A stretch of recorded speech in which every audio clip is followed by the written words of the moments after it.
conocer la realidad sin tanta vuelta. Equipo Maíz les invita a escuchar Vamos al grano. ¡Comenzamos! Hola, ¿qué tal, amigas y amigos? Les damos la bienvenida a una nueva cosecha de Vamos al grano. Como siempre, todo el equipo de producción del programa está listos y listas para llevarles la información y el análisis que nos ayuden a entender mejor la realidad en la que vivimos. Saludamos también a quienes nos escuchan a través de esta radio y también a través de las radios que retransmiten este espacio durante la semana. Soy Edgar Rosales. Damos inicio a Vamos al grano, la realidad sin tanta vuelta. Este día nos acompaña en el programa Samuel Ramírez. Él pertenece al movimiento de víctimas del régimen MOVIR. Samuel, bienvenido. Gracias al grano, y aquí estamos a la orden para poder conversar con este público sobre el tema de los derechos humanos en El Salvador. Es por eso que en esta ocasión hemos titulado nuestro tema Situación de las personas víctimas del régimen de excepción. Antes de iniciar con el tema, quiero invitarles a ustedes, amigos y amigas, a que escuchen nuestra primera sección del programa, la cual es una introducción al tema que vamos a desarrollar. Les invitamos entonces a escuchar la cápsula antes de ir al grano. Antes de ir al grano. En los últimos meses han sucedido varios hechos o el gobierno ha tomado decisiones que han afectado a personas, grupos o sectores de la población. Eso ha provocado que en las redes sociales, los medios de comunicación y la población en general, los temas de los que se habla cambien muy rápido. Solo en el último mes se ha colocado un tema nuevo cada 3 días. Eso provoca que algunos temas, que también afectan a la población, queden en el segundo plano o simplemente ya no se hable de ellos. Un ejemplo de eso es el de miles de personas que han sido capturadas de manera arbitraria por el régimen de excepción. Esas personas y sus familias viven una situación muy dura y necesitan el apoyo del resto de la sociedad y de las instituciones del Estado que se supone han sido creadas para atender ese tipo de afectaciones en la población. ¿Qué ha sucedido con las personas capturadas de manera arbitraria en el régimen de excepción? ¿Qué afectaciones han tenido las familias de personas detenidas de manera arbitraria en el régimen de excepción?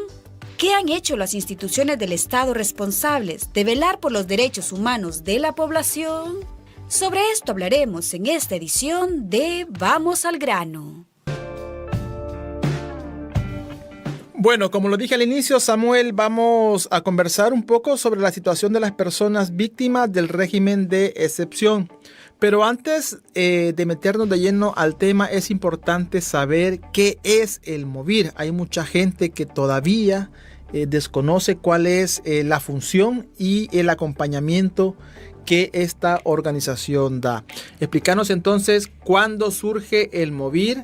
También si podemos saber quiénes lo forman o quiénes forman parte de este movimiento y cuántos casos de detenciones arbitrarias, por supuesto, han documentado y han dado acompañamiento. Bueno, MOVIR surge el 16 de agosto del 2022, cerca de más o menos 5 meses después de que inicia el régimen de excepción. Decir que yo pertenezco a otro movimiento social que se llama el Bloque de Resistencia y Rebeldía Popular. Y pues la gente preguntaba al bloque que qué iba a hacer con respecto a las capturas arbitrarias. Y pues nosotros, por supuesto que estábamos a la expectativa, pero también yo en lo personal sí creía que el país vivía una situación de violencia muy grave y que era necesario una acción muy contundente. Y a pesar de las discusiones que tuvimos para aceptar que el régimen de excepción podría ser una herramienta eficaz, dijimos, bueno, démosle el beneficio de la duda. Pero cuando comenzamos a investigar que mucha gente buscaba ayuda porque sus hijos eran capturados sin haber cometido ningún delito, sin tener vínculos con estos grupos criminales, solo por vivir en comunidades asediadas por las pandillas, entonces dijimos, aquí está pasando algo. Entonces se orientó que se creara un movimiento porque las víctimas habían rebotado en la Procuraduría General de la República pidiendo ayuda.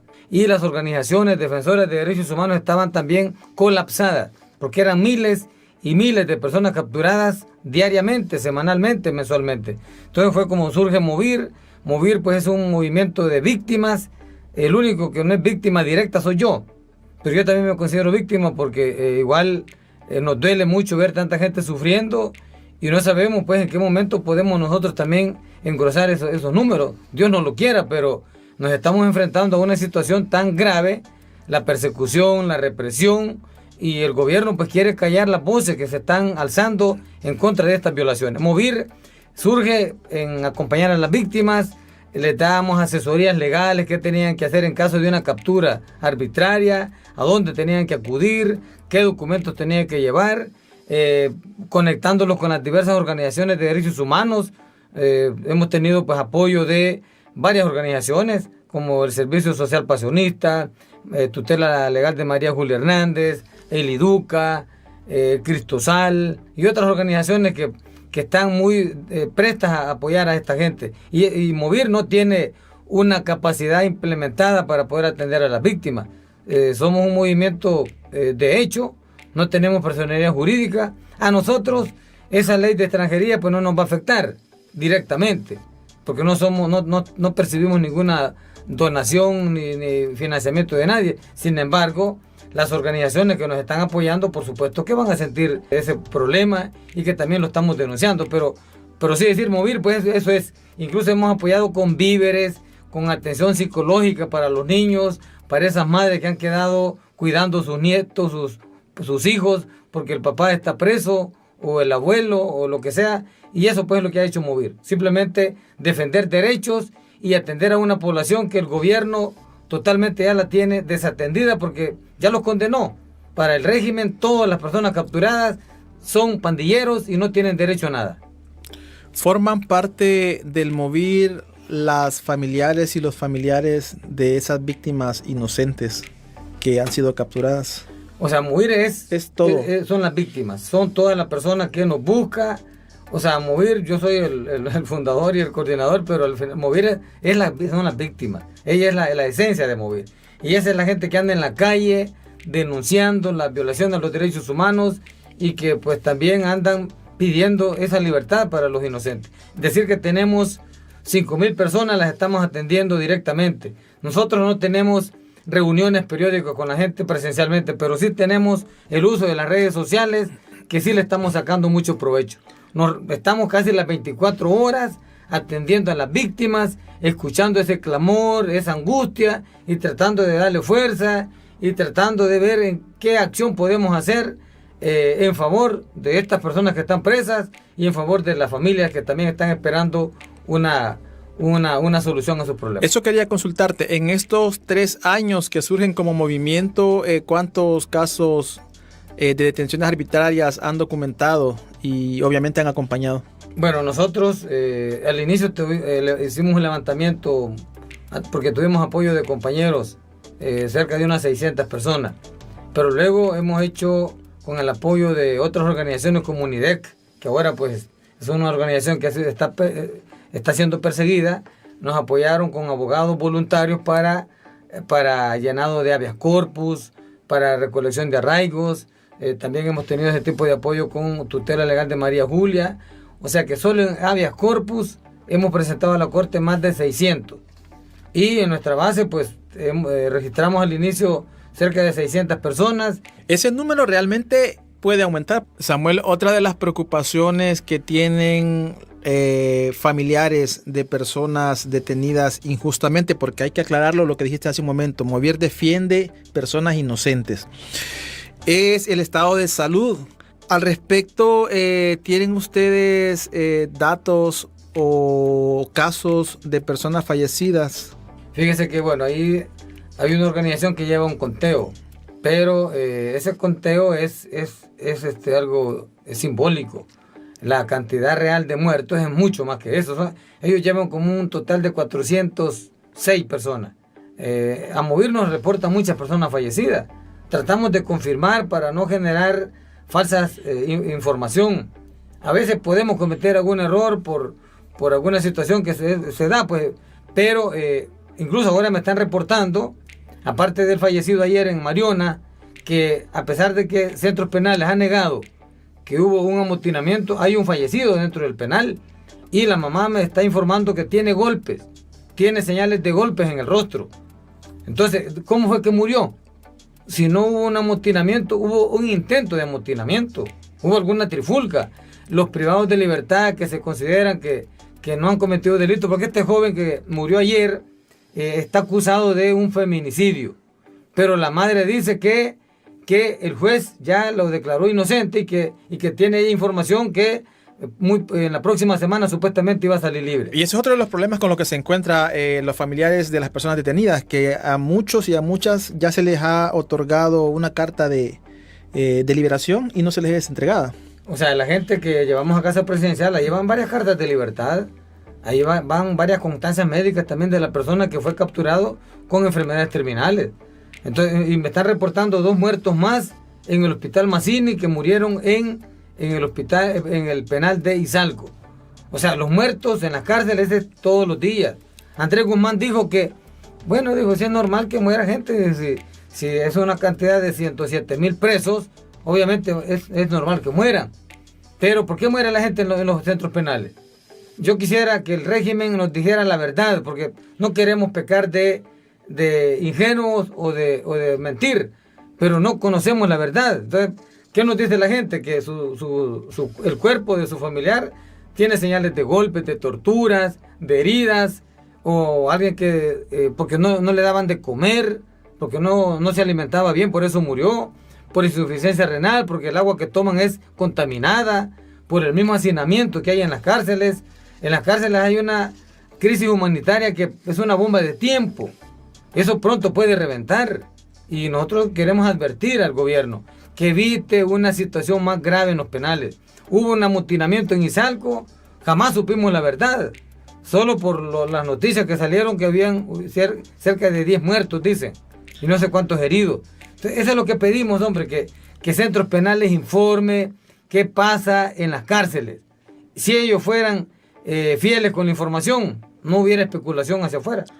Hablemos ahora de cuál es la realidad que viven las personas de Movir. ¿Cómo les ha cambiado la vida al tener un familiar detenido o detenida? Esta pregunta se hace a raíz de las conversaciones que ustedes han tenido con las y los familiares de personas detenidas injustamente. No, es una angustia. Las familias no tienen paz, no tienen tranquilidad. Saber que ese familiar es inocente, era un trabajador, era un hijo y era el único que llevaba el sustento diario a la familia, y no saber si está vivo o está muerto porque no hay visitas familiares. Eso creo yo que es normal. Hay una angustia en la familia, no duermen pensando en que qué pasa con él. Estará sufriendo, muriéndose en algún hospital, porque hemos tenido información de personas que están con cáncer terminal en el hospital, encadenados, cuidados por custodios, y que no quieren que la familia los vea. Respecto a eso, ¿qué atención o respuesta reciben estas personas de parte de las instituciones del Estado que deberían de velar por los derechos humanos de la población? Bueno, nosotros creo yo que la denuncia es importante, porque Movir, es cierto que hemos visitado la Procuraduría General de la República, hemos visitado la PDH, hemos visitado el mismo obispo de San Salvador para que se pronuncie, hemos visitado el mismo nuncio apostólico para que se pronuncie, porque hay un silencio ante el régimen. Aquí todo el mundo habla de, no todo el mundo, pero mucha gente habla que está en contra de la minería, pero poca gente dice que está en contra del régimen, de la violación de los derechos humanos. Entonces creo yo que la denuncia es la que es realmente nuestro aliado, porque hemos logrado liberar personas a pura denuncias que se han viralizado en las redes sociales, porque el régimen no ha tenido cómo descalificarlas. Hemos logrado liberar personas que están hospitalizadas con cáncer, pero que han muerto pocos días después. Bueno, tenemos el caso de la niña Génesis, que murió en el hospital, ahí en Santa Ana, en Izalco, estaba ella guardando prisión con su madre, que fue capturada de 9 meses junto con su madre, y murió a los 15 meses. Se enfermó en el hospital y como no tuvo la atención médica adecuada, se la entregaron a la abuela en una fase terminal. Murió. Entonces ahorita hay un proceso que se está investigando qué pasó con esa bebé. El régimen debe responder por esos muertos. Debe de enjuiciar, procesar a esas personas que cometieron esa negligencia. Se deben de deducir responsabilidades. Entonces en eso estamos nosotros, tratando de que haya justicia y pues agotando todavía los pocos confianza que podamos tener en las instituciones, porque incluso a la misma procuradora le llevamos más de 200 cartas de amor y de esperanza para que ella se las entregara a los familiares que están presos. Y desgraciadamente la procuradora dijo que ella no podía hacer nada, devolvió las cartas. Sin embargo, nos dijeron que van a buscar otro mecanismo para que esa comunicación pueda establecerse. Trato de creer de que tienen voluntad, pero que hay alguien de arriba que no los deja hacer su trabajo. Tocando ese tema de la Procuraduría para la Defensa de los Derechos Humanos, ¿se ha visto una ausencia de parte de esta institución ante estas situaciones que hemos mencionado? Totalmente, o sea, la Procuraduría no ha estado a la altura de lo que exige el momento, que es... Porque realmente el papel de la Procuradora y de esta institución es velar por los derechos de las y los ciudadanos. Sí, la Procuraduría es parte de los acuerdos de paz. Todos recordamos, los que ya somos adultos y los jóvenes que deben de haber leído, en la guerra en los 80 hubieron masacres donde masacraban niños, adultos, ancianos, inocentes también. Y no había una institución, exacto, no había una Procuraduría para la Defensa de los Derechos Humanos. Parte de los acuerdos de paz fue crear una institución de derechos humanos que velara por el respeto a los derechos. Y ahí está que la PDH ahora es una institución que no sirve de nada, pues, para lo que fue creada. Es una tapadera nada más. Tuvimos también un comisionado presidencial que se llama Andrés Guzmán, que hace poco renunció.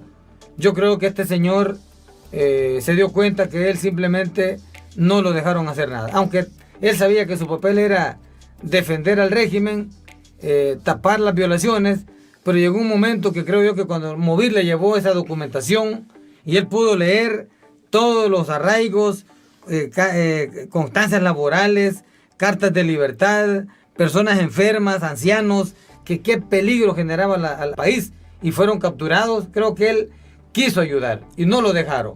Entonces quizás dijo, mire, mejor voy a renunciar porque no vale la pena seguir acá, aunque sus declaraciones que ha hecho ahora en las redes pues sigue manifestándose que él está a favor del gobierno salvadoreño, que va por buen rumbo el país. De hecho, en su momento, cuando se le consultó sobre algunos casos de violaciones a derechos humanos, manifestó que no se estaban dando. Digo esto cuando él todavía estaba a cargo de esta institución que creó el gobierno. Sí, nosotros Movir, por eso tomó esa acción de llevarle los documentos a él, porque en una audiencia con la CIDH virtual, donde estaba el comisionado presidencial, alguien de Cancillería, habían varios funcionarios, y todos negaron que hubieran violación de los derechos humanos, que todas las capturas eran pandilleros y que no tenían derecho a nada.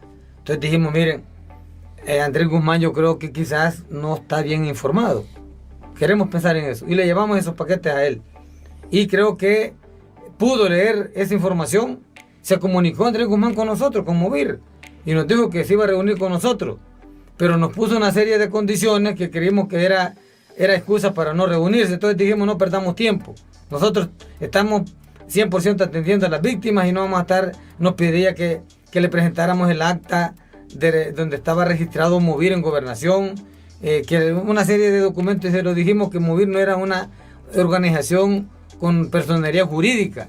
Movir es un movimiento que surge espontáneamente por la necesidad de las víctimas de que hubiera una instancia que los apoyara.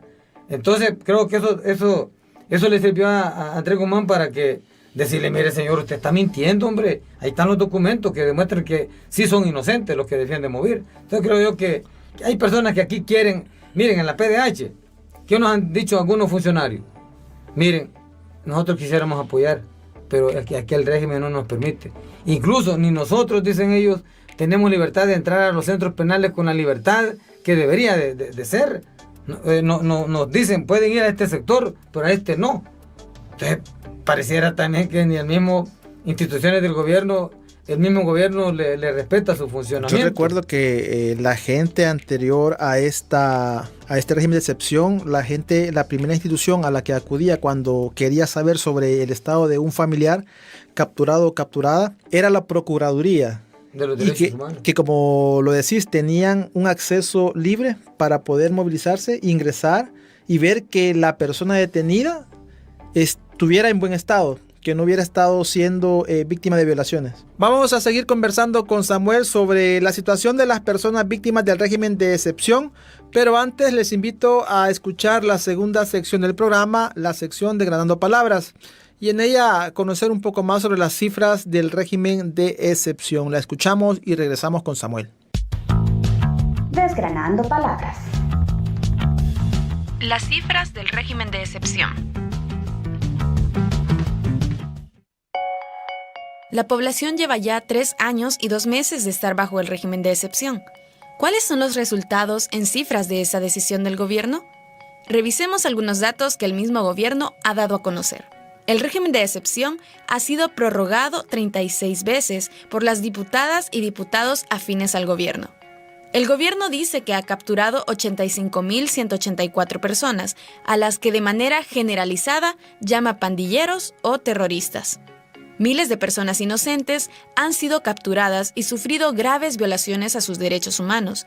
El mismo gobierno reconoce que ha liberado al menos a 7.000 personas. Muchas personas capturadas han muerto mientras han estado bajo la custodia del Estado. Organizaciones defensoras de derechos humanos contabilizan la muerte de al menos 405 personas que fueron capturadas en el régimen de excepción. 94% de ellas no tenían ninguna vinculación con pandillas. Las familias de las personas detenidas deben comprar paquetes de alimentos y productos de aseo personal que cuestan hasta $170 y $185. El gobierno afirma haber incautado 4.565 armas de fuego a las personas capturadas durante el régimen. Eso da un promedio de un arma por cada 19 personas que el gobierno llama terroristas. El gobierno ha construido una megacárcel en un terreno de 33 manzanas en el municipio de Tecoluca. El presidente Bukele dijo inicialmente que tendría capacidad para 20.000 reos y 3 meses después dijo que la capacidad era para 40.000 reos. Los funcionarios la presumen como la más grande de América Latina y como una cárcel de primer mundo. Desgranando palabras. Gracias por continuar en su programa Vamos al Grano. Samuel, quiero que hablemos ahora sobre las acciones que realiza Movir para dar a conocer sus problemáticas. Bueno, las acciones de Movir es la denuncia pública, ¿no? Yo soy convencido que en este país la gente no va a salir libre porque haya un buen abogado defensor. Por supuesto que no hay que descartar ese proceso. Yo les digo a las víctimas, si usted puede pagar un abogado, páguelo. Y si no puede pagarlo, pues vaya a la PGR y que quédese con él. Pero también la denuncia tiene mucho peso en este país. Creo que el presidente pues lo ha dicho, a él le preocupan mucho las redes sociales, le preocupa mucho su imagen. Entonces yo creo que Movir lo está haciendo. Hemos logrado, como dije hace un rato, liberar personas a pura denuncia. Denuncias convincentes, donde se sustenta bien y se comprueba la inocencia de la persona. No hay por dónde los troles ni las plumas pagadas por el régimen para que nos puedan descalificar. Y pues nosotros hemos visitado a las diversas instituciones para denunciar por negligencias, por no atender a las víctimas. Hemos ido a la PGR en varias ocasiones, hemos ido a la PDH, a la PGR últimamente fuimos a denunciar que por qué le estaban negando la solicitud de antecedentes penales a las víctimas.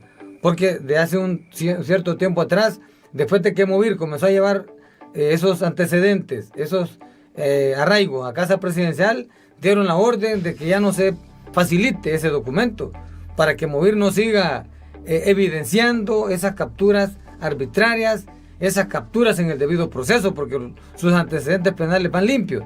Entonces creo que nos están bloqueando. Entonces eso lo denunciamos nosotros, y las denuncias de Movir tienen gran alcance. Bueno, ahorita acabo de tener una entrevista con una cadena televisiva de Colombia. Nos llaman personas de varios países que quieren entrevistas o vienen a El Salvador y que quieren víctimas para que les den testimonio. O sea, la gente está alarmada con lo que pasa en El Salvador. ¿Es importante la denuncia a nivel internacional? Por supuesto que es importante, porque Bukele se vende a nivel mundial que él es el único presidente que ha erradicado la criminalidad en un país de este planeta, que es El Salvador. Él declara a El Salvador como el país más libre del hemisferio occidental. Pues sí, pero aquí lo que pasa es que los liberamos de las pandillas, pero ahora somos víctimas del régimen. Y eso la gente lo sabe. O sea, nadie se siente seguro de lo que está pasando en este país. Y pues a nivel mundial a Bukele lo ven como un presidente exitoso y que ese modelo de seguridad debe de retomarse en esos países. Entonces yo creo que es bueno alertar a esos pueblos, a esos gobiernos, que el modelo de seguridad de El Salvador es un modelo tramposo porque ha capturado a miles de personas que son inocentes, y tenemos un estudio de un medio escrito aquí en el país que dicen que el 77% de los capturados la fiscalía no encuentra delito. O sea que 23% es lo que realmente sí son pandilleros y son criminales. Y si lo vemos ya en números, si el Andrés Guzmán dijo que eran 107,000 los capturados en el régimen, bueno, son más de 75,000 personas que no han cometido delito, pues. Y eso no lo invento yo, lo dicen los estudios. Entonces, ¿cómo van a liberar tan fácilmente a los inocentes si se le cae la máscara al gobierno? Entonces, ¿cómo puede ser este modelo exportado a otro país para que lo puedan retomar cuando tiene a mucha gente inocente presa? Yo creo que eso es lo que... Por eso pone la denuncia a nivel internacional. Decías hace un momento que como logro calificabas la liberación de personas a pura denuncia que ya se han dado, pero también es interesante conocer cuáles son las principales dificultades que enfrentan. Bueno, las dificultades es el régimen, que la gente tiene miedo a salir a las calles. La gente, porque ya han capturado a varios por denunciar, por pronunciarse, por pedir libertad a esa persona inocente. Entonces, mucha gente no va a marchar, no es porque no quiera, no es porque no siente deseo, no es porque no sienta amor para ese ser querido. La gente tiene miedo de ser capturada. Nosotros creemos que estamos, bueno, yo vengo de situaciones peores, y pues yo creo que cuando tenemos la razón, y Movir ha demostrado que tenemos la razón, que estamos en una lucha justa, legítima, y que pues nos atenemos a las consecuencias. Espero pues que el régimen no vaya a tomar alguna medida drástica. Vemos ahí el caso de Ruth López, que una mujer luchadora, defensora de derechos humanos, que quién iba a pensar que una mujer que tuvo un reconocimiento entre las 100 mujeres estaba Ruth por defender derechos, y ahora está presa. O sea, aquí pareciera que nadie está libre de ser víctima de este régimen, ¿verdad? Entonces creo yo que sí es una situación muy grave, y llamamos a la comunidad internacional a tener un pronunciamiento más fuerte, más contundente en contra de la violación a los derechos humanos. Incluso yo lo he pedido a la cooperación internacional que condicione cualquier ayuda económica al gobierno al respeto de los derechos humanos en El Salvador. Justamente sobre eso quería hacerte la última pregunta para ir finalizando, hablar sobre los recientes hechos que se han dado en el país, refiriéndonos a las capturas de personas defensoras de derechos, a la represión de personas de una cooperativa también en Santa Tecla, y la reciente aprobación de la ley de agentes extranjeros, que ya hace un rato pues mencionaste que de alguna manera también como Movir salen afectados indirectamente, ¿verdad? ¿Esto afecta a Movir obviamente? ¿Y qué opinión tienes de estos hechos? Bueno, la verdad que lamentamos que la gente tenga que salir a la calle para ser escuchada. Cuando la gente sale a la calle es porque ya agotó todos los mecanismos, todo el sistema. Y cuando ya no se le escucha, pues simplemente la gente busca acciones más de hecho. Eso hace Movir. Movir, ¿qué hemos hecho primero? Ir a la PGR, ir a la PDH, ir a la Fiscalía, ir a la Corte Suprema. Cuando ya vemos que ahí no hay eco a nuestras peticiones, entonces nos vamos a la calle. Esta comunidad viene luchando desde hace muchos años por resolver ese problema de la estafa de una persona que entiendo yo que está haciendo negocio con el gobierno actual, y que ellos hicieron todo, agotaron todo y dijeron, miren, no nos toca más que irnos a la calle, y se fueron a la calle. ¿Y cuál es el pecado que hayan organizaciones que también apoyan esta lucha legítima por una vivienda digna? Yo no sé cuál es el pecado que han cometido las organizaciones que apoyaron esa comunidad para poder ayudar a que también esa represión se pudiera viralizar a nivel mundial. Si esos videos, si esa persona no hubiera tomado esos videos en el momento oportuno que se realizaban las capturas, y los desórdenes públicos no los generó la población, los generó la policía cuando comenzaron a capturar a la gente. Si esos videos no se viralizan, creo que Bukele no se hubiera pronunciado a través de su cuenta de X. Y yo creo que acusar a las organizaciones a las ONG de ese tipo de situaciones. ¿Por qué no resuelve el gobierno a tiempo los problemas antes que se le salga de las manos? Eso es lo que yo me pregunto, pues, ¿verdad? No busquemos problemas donde no los hay. O sea, con este tema de la ley de agentes extranjeros, miren, hay muchas organizaciones que están ayudando donde el gobierno no llega, donde la ayuda del gobierno no quiere llegar, o no llega por incapacidad o porque no hay voluntad, sobre todo y con este gobierno que tiene abandonadas las comunidades, no hay FODES, desapareció las alcaldías, las redujo a una mínima expresión y han quedado abandonados, y ahora las organizaciones son las que andan a veces reparando el tema del agua, las casas comunales, las escuelas, temas de educación, medio ambiente. Entonces, ¿acaso eso es pecado? Entonces yo creo que se le pasó la mano al presidente de la República. Y yo creo que hay que denunciarlo, pues, porque ahí estaba escuchando varios testimonios de que mucha gente que sufre de ceguera, de salud, va a quedar ahora peor, porque ni el gobierno va a atender esa demanda, ni tampoco las organizaciones van a tener capacidad para poder ayudar. Para finalizar, Samuel, desde Movir, ¿qué le puedes decir a esas familias que actualmente tienen familiares detenidos o detenidas y que no están organizadas o no han dado ese paso para pronunciarse? Bueno, yo decirles que se organicen. Solas van a dar lástima. Y eso me lo han dicho muchas personas en Movir. Mire, don Samuel me dice, de verdad que uno solito, nadie le toma en serio las peticiones. La gente se burla. Yo he ido, dice, a la PGR solita y he pasado desde las 4 de la mañana esperando que el abogado me atienda, y me voy a las 4 y el abogado sale a la carrera huyendo porque ¿qué le cuesta decir al abogado cómo va el proceso judicial de esa persona? ¿Cuál es el problema? No recibe arraigos. Entonces, porque dicen que tienen mucha carga laboral. Pero miren, ahora que le hemos llevado los paquetes de arraigos a la Casa Presidencial, ahora es la PGR la que está llamando a las víctimas para que lleguen, y ahorita están llamando a muchos. Entonces es importante. Yo les digo a las víctimas, organícense. Si quieren, organícense en Movir o organícense en otra organización, pero háganlo. No lo hagan solitos no van a ser escuchados.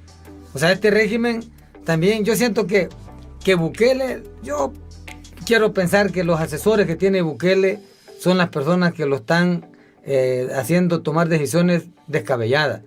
Yo quisiera, al menos pues, que en el caso de Movir, yo tengo alguna esperanza todavía que nos vayan a escuchar. Por ejemplo, fuimos a la CONAPINA a denunciar el abandono de esos niños que sus padres fueron capturados por el régimen siendo inocentes, niños que no tienen qué comer, no están rindiendo lo mismo en las escuelas, o ya no van a la escuela porque ya no está el padre de familia ni la madre.